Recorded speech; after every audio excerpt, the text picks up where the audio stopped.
O'Donnell here from Liberty Nation, and you wrote a very interesting article about the University of Missouri, and I'd like our readers to hear from the author directly why you wrote this story and basically what's the backdrop, if you can give us a little bit of that. Well, the story broke last week that the University of Missouri, or Mizzou as it's called by its detractors and fans alike, this is the Columbia University campus of the University of Missouri, subsequent to the 2015 essentially shutting down of that school by leftist black activists, resulting in famously, and this made worldwide news, the Melissa Click incident, whereby a journalism professor at that school actually used violence, mild violence, but violence nonetheless, to prevent one of the student journalists from covering the protests and the unrest. And then, in fact, called out famously, "Can I get some muscle over here?" In order to have other people engage in violence against a reporter.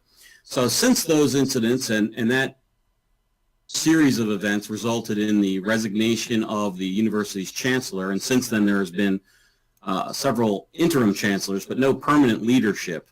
And we now see that the news that broke last week was that the incoming freshman class that will join the school in September is a full 40% less than the then seniors that will be graduating in 2018. And the focus of my piece was essentially celebrating the death spiral of the University of Missouri because they refused to give a full-throated defense of free speech.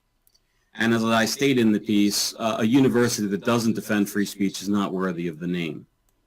It's interesting because just last week, LN writer Andrew Moran wrote another story about this very same thing, but he was sort of cataloging different colleges across the United States. Do you think this is kind of a trending topic?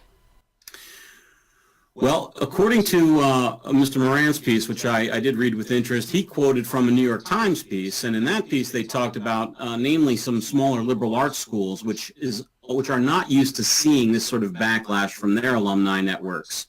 And they're sort of opposite sides of the coin. So in the current Missouri case that I wrote about, we're talking about prospective students rejecting these sorts of efforts by administration. And in the Moran piece, I think that we're looking at a backwards-looking alumni and donor network saying, we're not happy with what you're doing now, we're not going to support you. So lack of support coming from both sides, but before and after graduation, I suppose.